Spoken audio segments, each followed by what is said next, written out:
बिहार चुनाव में सीट बंटवारे पर एनडीए में हलचल जारी। चिराग पासवान से मिले केंद्रीय मंत्री नित्यानंद राय। 24 घंटे में यह चौथी बार चिराग और नित्यानंद राय की बात हो रही है, मुलाकात हो रही है। इससे पहले चिराग पासवान घर पर नहीं मिले और तब उनकी मां से मुलाकात हुई और जब मुलाकातों का सिलसिला शुरू हुआ तो लगातार मुलाकातें जारी हैं।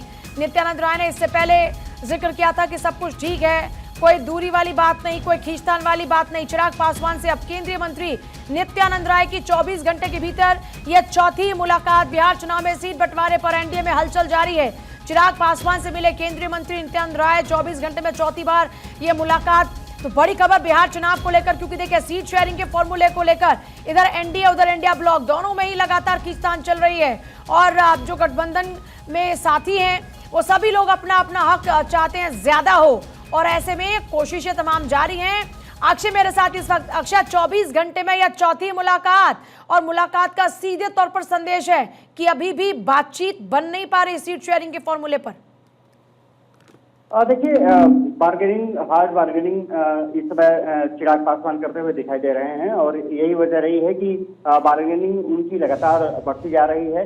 कभी राज्यसभा की बात करते हैं, कभी सीटों को बढ़ाने की बात करते हैं, लेकिन बीजेपी अभी भी 25 सीटों पर टिकी हुई है कि उससे ज्यादा आपको नहीं दिया जा सकता है। समीकरण जरूर साथ देने के लिए ये कोशिश की जा सकती है, जो सीटें कुछ आपने मांगी है उसको दिया जा सकता है। नित्यानंद राय की मुलाकात चिराग पासवान से हुई है और मुलाकात के बाद सब कुछ ऑलवेज वेल बताया जा रहा है, लेकिन लगता नहीं है कि सब कुछ ऑलवेज वेल है। हालांकि ये जरूर है कि अब 30 सीटों पर अभी जो खबरें आ रही हैं कि डिमांड रखती है कि 30 सीटें कम से कम उनको दी जाए ताकि अपनी सीटें भी वो कुछ बढ़ा सकें विधानसभा चुनाव में। और इसलिए अब बीजेपी ने साफ तौर पर कह दिया कि 25 सीटों से ज्यादा आपको नहीं दिया जा सकता है और इसी पर टिकी हुई है पार्टी और दोनों तरफ से इसी कवायद चल रही है कि ज्यादा से ज्यादा सीटें अपने पाले में हासिल की जा सके। और सबसे बड़ी बात यह है कि इसको एक तरफ से आगे की रणनीति के रूप में भी देखा जा रहा है। चिराग पासवान एक तो मंत्रालय मजबूत चाहते हैं, दूसरी बात यह कि राज्यसभा भी एक सीट चाहते हैं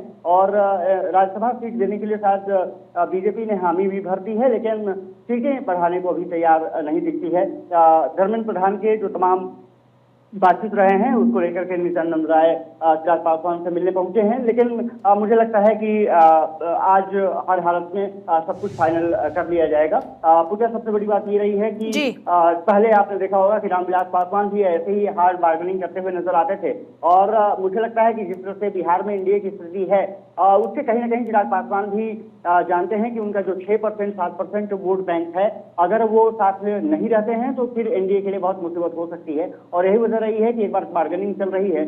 आने वाले समय में 26-27 में देखें तो कई विधानसभा चुनाव होने हैं और कई राज्यों में, और 27 तक माना जा रहा है कि राष्ट्रपति चुनाव भी होना है। तो इससे पहले अपने आप को मजबूत करना चाह रहे हैं चिराग पासवान और इसीलिए जो उनकी जो डिमांड है, जो बार्गेनिंग है, वो कैपेसिटी अपने आप को बढ़ाने की कोशिश कर रहे हैं। लेकिन बीजेपी सबको साथ लेकर तो चलती है, लेकिन साथियों को किस तरह से वो झटका देती है ये भी समझ में बहुत नहीं आता। लेकिन अब सबसे बड़ी बात यह है कि सब कुछ ऑल इज वेल बताया जा रहा है। मुझे लगता है कि शाम तक हर हालत में सब कुछ फाइनल कर लिया जाएगा और आज सीट शेयरिंग का जो फॉर्मूला है वो भी तय कर लिया जाएगा। मीडिया के सामने वो चीजें आ जाएंगी। ठीक है, बहुत ही शुक्रिया आपका फिलहाल पूरी जानकारी के लिए। तो देखिए 24 घंटे में ये मुलाकात चौथी बार हो रही है और जैसा भी अक्षय जिक्र कर रहे थे कि लगातार बातचीत चल रही है और अपनी बार्गेनिंग में लगे हुए हैं चिराग पासवान। वो चाहते हैं कि 35 से 40 सीटें उनके खाते में हो।